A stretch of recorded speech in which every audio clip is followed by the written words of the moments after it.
Does this bring me joy? Oh, let me give myself an applause. Yeah, good job. I'm down to playing 10 shows a year. I'm not sure that that's really going to be the driving factor. Getting beat in my own eye. Good job. I don't know what any of that means. It didn't transform me. It's not like I'm wearing a girdle. It's the least I can do for anybody that's got to set eyes upon me, including myself.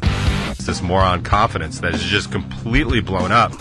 The greatest reliefs off of my psyche, my back, and I had it finished by the end of February. It is July. I think if you left garbage for 4 months, we'd be talking about a much different problem. It restores my faith in the box, restores my faith in some level of humanity. Hard Rock Lunch Box.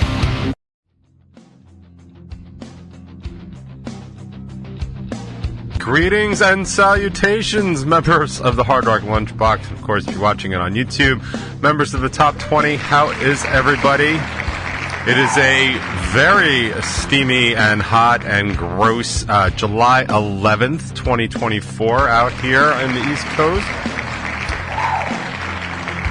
Of course, it's not what they're dealing with in Texas. Texas going ahead and just crapping the bed again. And I don't know what the deal is on the cursing. I was listening to the Bacon is My Podcast episode, and they were talking about how they're not allowed to curse anymore because then you can't monetize stuff. I don't know what any of that means, so I'm going to try and not curse as much. I feel like I've been trying to do that the whole time of the show, hence crapping the bed as opposed to what Texas is actually doing. But we'll talk about how Whataburger came in and saved the Texas day a little bit later. I want to thank everybody for allowing me to take a week off last week. It was a very kind of weird sort of thing. It paid off in some dividends. By the way, I really didn't miss it. I gotta say, I really enjoyed doing this show, and I do enjoy talking about stuff and definitely finding and playing new music. But to have just sort of a respite for a week was really good. I was stockpiling songs. I'm like, I don't even have to really listen to them. It's not like a chore finding new songs, right? I really just have to listen and do I like this? Do I like that? Or whatever. It's not really that big of a deal. But it was nice to not have the have-tos of all of that and stuff like that. But we'll get to that in a moment. We'll do a little check-in here. The top 20 from not last week, because there wasn't one, but the last top 20 is out, and that's the one where Alex Morgan gets left out. She gets left off the U.S. national soccer team, which I still think is a huge mistake. I have not seen anything in the past 2 weeks to make me change my mind. I am correct, and that is really all there is to it. That's all we have to know about that. I was also talking about focusing on my appearance. As you will see if you watch this show in a week when it gets released on YouTube, you'll see I have cut my hair pretty severely. So it has been super nice having it this short. I actually wanted to go a lot shorter, but the woman that cuts my hair, Corey over at the salon, who is she's just a cool chick, right? She kind of gets it. She's been around rock guys forever and stuff like that, so she kind of understands what the deal is, and she just flat out refused to cut it as short as I want, and she was correct to do so for sure. She said, actually, if I wanted, I could do this step one and then come in a week later, and then she would just cut it, because I kind of wanted it Chris Cornell short at the time, because I'm tired of having it so much, and I kind of want to just puff up the top and stuff like that. But the reality is I'm just wearing it in a hat or in a hair tie in a ponytail every goddamn day, and there's no real point in having long hair. And I talked to Kaz about it. He's like, yeah, but it looks good on stage. I'm like, yeah, I'm down to playing 10 shows a year. I'm not sure that that's really going to be the driving factor so much these days. But so I cut it short, and it was funny because I used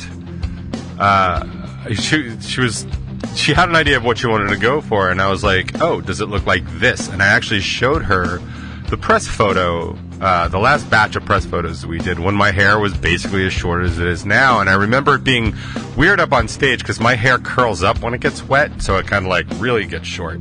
But when it's, dry-ish like this, it's got some wave. Like, I definitely have some wave in my hair. So it's, I've been, like, I'm able to not wear it in a ponytail, and I'm able to, like, drive without a hat. I will say, driving without a hat is a challenge because it happens to be the exact length where this piece of hair right here can hit me right in the middle of the eye. So I've got to either cut that down or wait a little bit longer. But it was just so funny because, like, I was like, of course that's exactly what's happening. I'm driving down Meadowbrook Parkway South.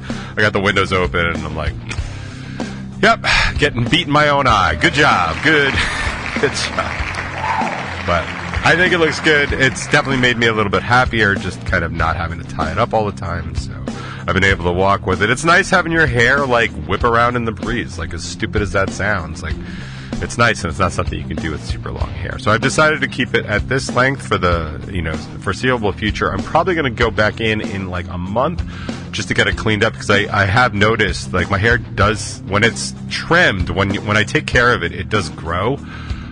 When I don't, it just breaks, which is fine, which is why I was kind of stuck at the length it was at. But now that I trimmed it, it's actually already longer by quite a bit, actually, than it was when I left the salon. So I'm probably just going to go back for a trim and clean that up. But yeah, I'm happy with that.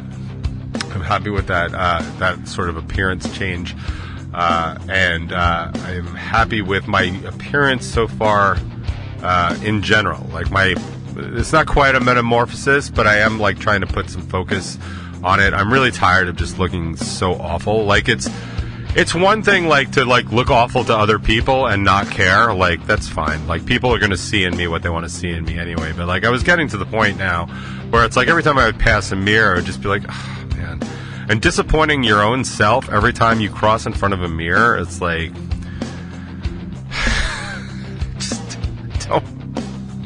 I just don't want to be in that situation. So, like, it just sucks. So I was like, cool, let's make some serious changes. And, like, people will tell you, and I will tell you, like, a lot of times, like, rock bottom really is the ticket to sort of making some of those changes. So yeah. So I'm pleased with some of the changes I made, including this shirt I'm wearing, right? I'm not ready to, like, endorse this particular shirt, but I changed the shirts I was wearing. I was not really much of a believer in that kind of nonsense. I swear by concert tees and, cut off. I mean, you've seen me, right? Like, I love to be in, like, cut off t-shirts and concert tees and stuff. Oh, by the way, I'm actually down a few pounds, so I could probably start wearing some of my band t-shirts again. So I should look into that. Oh, let me give myself an applause. Yeah, good job. But I'm wearing this new t-shirt brand that is specifically designed for people like me with, like, super large shoulders. Like, there's not much I can do about my shoulder. It just, like, I say this a lot, like, when I fly, it's like, I can't fit in a lot of seats. And it has nothing to do with my weight, because when I was, underweight, like, I was having the same kind of problem, because the reality is, like, my shoulders, like, my clavicle, like, or I think that's what it is. Like, I could eat nothing but cottage cheese for a year, and my shoulders aren't going to get narrower. You know what I mean? I mean, I could hunch in, I suppose, if I want.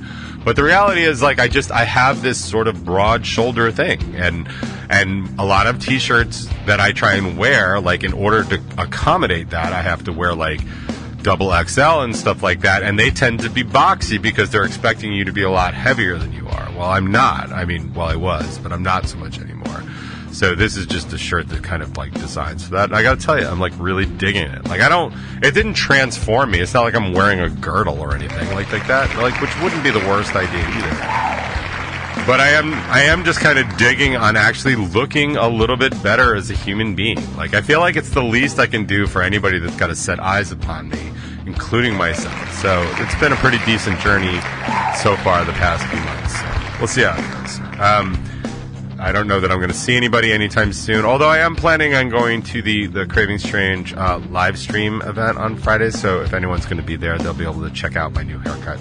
And then you can make your own comments in the box and stuff like that.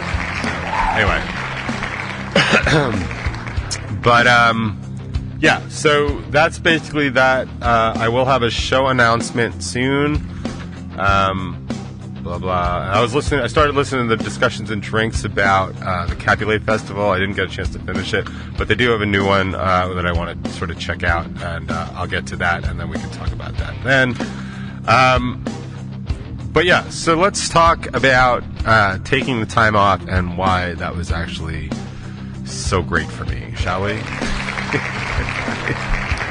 I mean, I'm sorry if anybody was like bored and like missed the show. Like, that is never my intention. I know that one time early on in the history of the show, I actually played a repeat, which would be funny now. Like, if I played any of the lunch boxes from like the first year, like, you guys would be like, this is awful. And it might be worth listening to because they're awful. But I got so much guff from doing that last time. I even tried to do a greatest hits one time. People were just not interested in it. So if it's not a live show, people just really aren't listening. Although that's not true because people do listen to the replay on the podcast and stuff like that.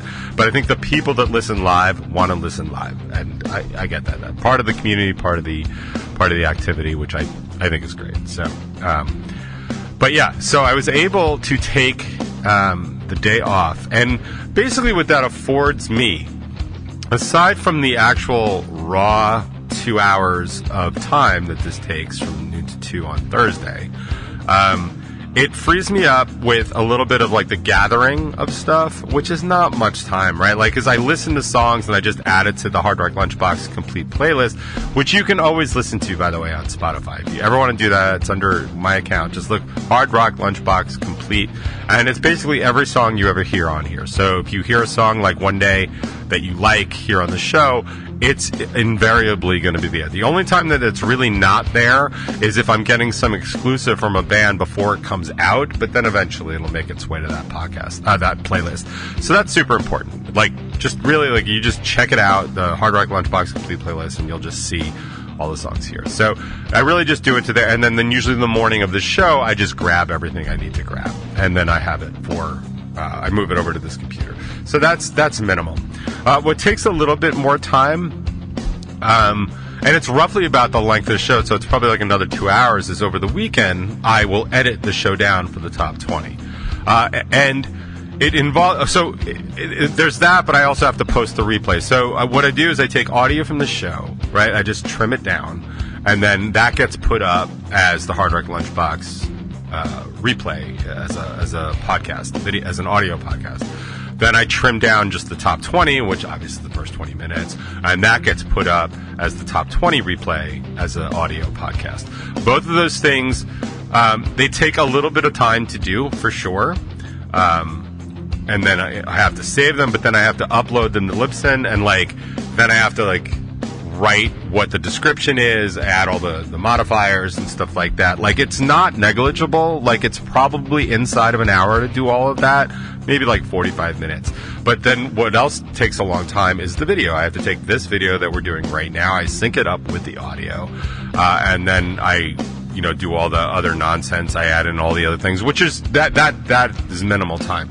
What takes the longest for me, actually, is picking out the intro to the show. Now, that is completely on me. I don't have to do that, and I would save myself some time. But to be perfectly honest, it's my favorite part of the goddamn show. It really, really is. Just whenever I do the top 20, the intro, all those, random things that I'm saying completely out of context, makes me laugh. Makes me laugh to do it. So that's one of those things where when you talk about things that you have to do, but you sort of have to balance out against, how much joy is this bringing you? I don't know if any of you guys are into that self-help nonsense about does this bring me joy? It's very minimalist kind of thing. Well, I have to do that a lot with time and scheduling because it's just a lot, which is one of the things I'm trying to make a point of in just a few minutes. So that whole process could probably take around 2 hours, right? So I have 2 hours for the show, a little time earlier in the week, and then 2 hours literally post, editing and post, and literally posting the show. Because I have to upload it to YouTube, I have to upload both to Libsyn, yada yada. And now I've added the whole thing with the AI thing, which Doesn't really take me much time to do, but it does take me a little time to go through the clips and select which ones I want to put out. And I've been a little bit more selective because honestly the comment, and I keep telling myself I'm not going to be reviewing the comments and stuff, but the comments on like TikTok and YouTube and stuff like that, some of them are just absolutely goddamn brutal. Like, they're so misinformed, but they're also just so mean, and it's exactly what I've been talking about, like the state of the nation, like the balls that people have to just say shit to people that like they don't know, like and accuse people of being misinformed or wrong when they're not. Like I'm not really all that misinformed because I really don't speak on something if I am. So it's just such a brutal thing, and it's like it keeps me from engaging. It's exactly what got me off Facebook. Like I just got tired of dealing with all the nonsense and all the stupid people and all their stupid comments, and it's this thing that, like, you know, Howard Stern is referred to as this moron confidence that is just completely blown up because people like me are refusing to even enter the fight anymore and check everybody on their nonsense. So it's getting worse, and like people are just believing what they want to believe because they're just shouting into their own echo chamber. Like it's just tremendous. But so I've been trying to do a little bit more. So let's just say 4 to 4.5 hours of time a week to actually do the show and do all the posts. That might not sound like a lot of time to people that, you know, don't have like a super full schedule, and this is not time or schedule shaming or anything like that. This is literally just me talking about my existence in this world and how much stuff I have to do. So that 4 hours, let's just round it down to 4 hours. What that afforded me to do was probably one of the greatest reliefs off of my psyche, my back, my shoulders that I have been able to experience in the past several months, like 3-4 months. Because what I was able to accomplish last week, and it took a little bit more time, but that 4 hours really gave me a good chunk of it to draw from. So what I was able to do last week, we did not have rehearsal on Thursday because it's the 4th of July. This is the other component. This is why everything just kind of worked out. So I didn't do the show on 4th of July, and I didn't have rehearsal the evening of the 4th of July. So that time, rehearsal's another 4 hours. So picture all these 8 hours that I just got gifted by the universe, right? So I decided that I was going to go to the studio the day before, Wednesday night. I told everybody, like, don't come down, I don't want anybody there. And I went down to record vocals, just demo stuff, not like recording with Caggiano. Like, this is just me recording. I was able to record demo vocals on a song that I wrote the music for on New Year's Eve. So we're in July, right? So I wrote the music for this thing. It's because I date all my songs, so I kind of know where they are when I'm working on them. It's a long story. It doesn't matter. So I date them, so I know how old it is. And I wrote the words to this song within the next couple of months. Probably by mid-February, I had written what it was. And I tweaked it for a little while. That's not unusual. And I was actually working on another song at the same time, so that's why it was taking like a little bit longer. I was actually working on a third song called Say You, that I decided I'm just probably not going to do, or I'm not going to do with the band. It's too slow and it's too long. And it might be like a side project I end up doing with like Jimmy or something. But I was working on all these songs. But the point is I had the lyrics finished for this particular song. It's called The One, and I had it finished by the end of February. It is July. Now, I don't expect anybody to understand that hasn't been in this situation, that isn't a songwriter, how unbelievably frustrating it is to have a song ready to go and not be able to do anything with it. Like, I have songs that the band has never even heard. Like, I've got like a couple in the archive and stuff like that. I've just never gotten around to or I didn't feel the compulsion to bring it to the band. These songs are not that. I want to do these songs, and I want to do them with the band, and I want to do them soon. But I can't really bring them to the band unless they're completely demoed. Now, you could make an argument that I could just give them the music and stuff like that. The problem with giving my band the music, and probably a lot of other bands the music, is that without the vocals there, it's impossible to paint a full picture of how a song is going to sound, and why it's going to sound that way, why the choices I've made. I went through that like with Tony Omaha, because musically Tony Omaha is very basic and very boring, but there's subtly something in the music that I did intentionally. I tried to do it.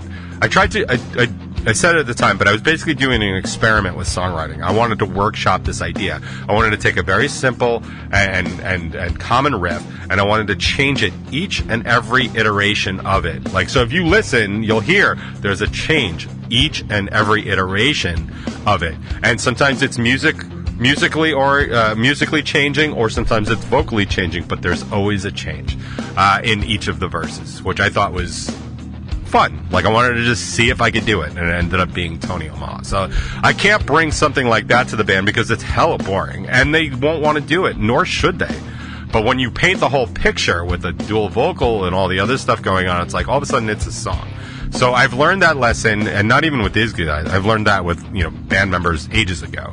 If I'm going to try and paint a full picture of a new song I'm trying to sell the band, it has to be the full picture. So now I'm just stuck waiting to do this. So it's been months that I have not had the time to go and record the vocals, which takes a few hours because the setup and different versions and takes and warm up and all that other stuff, and then get home and then work on it here in my pre-production studio to get to where I want it to be. But now that I have done it. I've done it for the first of those two songs. The song called The One, I have a full demo done. I'm going to send it out to the band tonight or tomorrow. And I cannot even begin to tell you what a relief that is, because that song, and its sister song too, sister songs, has been sitting in resident memory every day of every week of every month since I wrote it, because all I want to do is track it, because I still haven't heard it. All I've really heard is in my head or me singing on the Meadowbrook. Like, I got an idea what it's going to sound like, but I haven't done it live either, so I have to get a real feel for it. So I have to do that.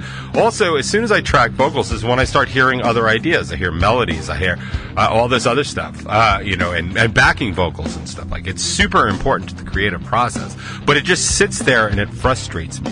Imagine, like, having to do something that you just don't do for 4 months. I don't know if it's like, take out the garbage. Well, I mean, I think if you left garbage for 4 months, we'd be talking about a much different problem. But if you, like, just something you needed to do, like, I don't know, go get your license renewed, or go get, like, a passport, or return something to Amazon, like something that is just vexing you because its mere existence acknowledges the fact that you have failed to get something done.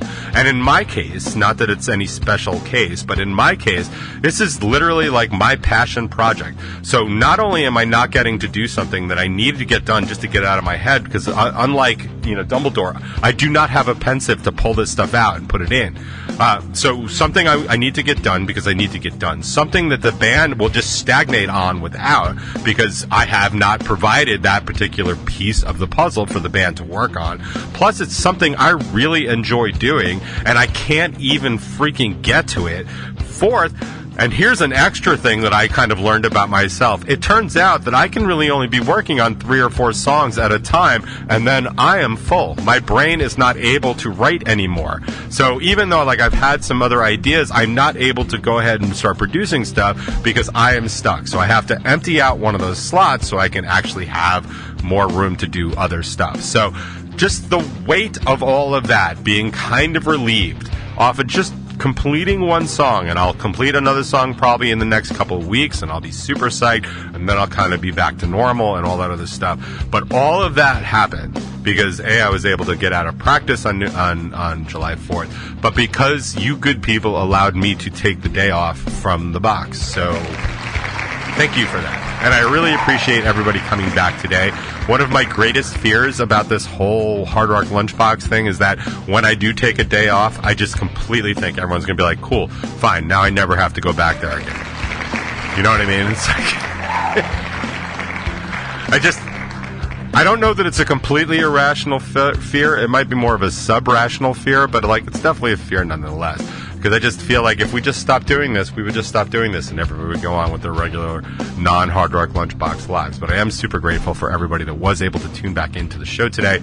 It restores my faith in the box, restores my faith in some level of humanity. Something. I don't really even know. But I've talked enough, unsurprisingly, by the way, which means I'm going to have to take a little bit longer to edit this on Saturday. But that's okay. It'll be completely worth it, because it was just a long, humble ode to my gratitude to the Hard Rock Lunchbox universe. So thank you, Box Chat and Box fans. It really means a lot. Yeah, it means a lot. Probably more than you know, and that's cool. But I've talked enough. It's time to get on to some local music. Annie Stoic is currently on tour with Joan Jett and the Blackhearts. I believe they played here last night. So I don't know if she's still on the island or if they're in the tri-state area or whatever. But if she's within the sound of my voice, there's a little something she cut a little while ago.